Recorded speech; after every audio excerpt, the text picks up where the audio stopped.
Paul continues his deeply felt exploration of the negative impact of the gospel on his kin. Up to 9 verse 29, Paul has emphasized the mysterious sovereignty of God. God will have mercy on whom he will have mercy, and indeed, it is this mercy which means that Israel will have any survivors at all, as his quotation from Isaiah shows. But after this point and on into chapter 10, Paul turns from salvation from God's perspective to salvation from man's perspective. He focuses now not on the mystery of God's election, but on the human reasons for Israel's failure. Paul's attitude is sympathetic and respectful. In verse 2, he refers to their zeal. This was an important concept in Paul's time, which recalled the zeal of Phinehas in Numbers 25, 6-13. He was Aaron's grandson, who took up a spear and impaled an Israelite man and Midianite woman. The Lord praises him and declares that Phinehas has turned back his wrath against Israel because of his zeal for the Lord in this crisis of idolatry. Many centuries later, the Maccabean rebellion against the Syrians in 167 BC was started by an old priest called Mattathias, who killed an Israelite as he participated in the idolatry which Syrian soldiers were compelling. 1 Maccabees describes this act as being like the zeal of Phinehas. At the time of Jesus' birth, zeal was flaring up again when some rebelled against the Roman censors.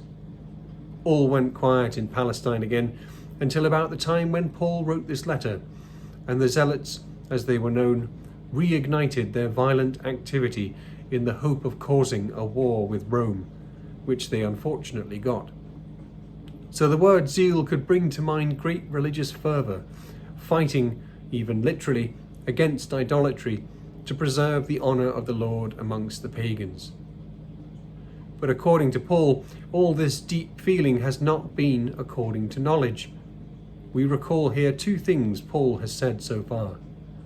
In chapter 3, he said that now the righteousness of God has been revealed apart from the law. Paul says in 10 verse 3 that Israel is ignorant of the righteousness which comes from God. And in chapter 4, Paul showed that Abraham was considered righteousness before circumcision, and of course before the law. This showed that righteousness was by faith, not by law.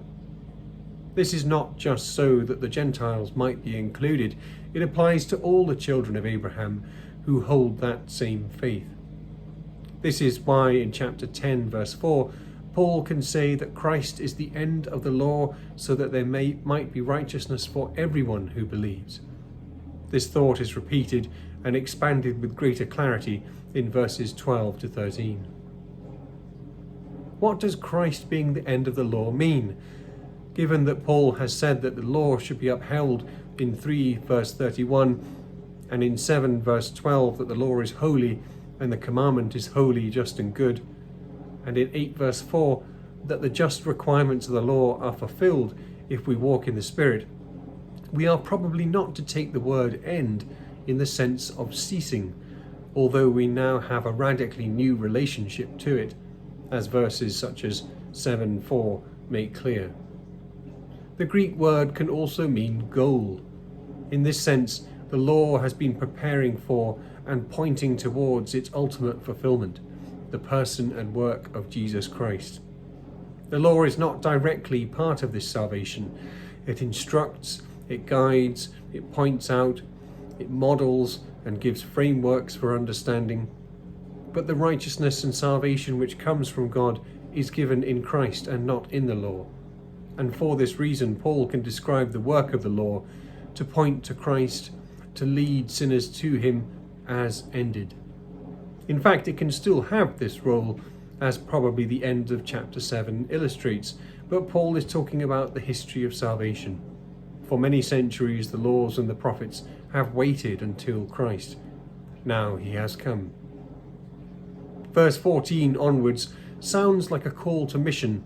Paul asks, how will they believe if they have not heard? But in verse 18, he points out that they have indeed heard. The question in verse 19 picks up the thread of Paul's discourse again. He writes, "Again I ask, did Israel not understand?" Paul will continue and conclude this discourse in the next chapter. But here he anticipates with his quotes from the scriptures the themes he will expound.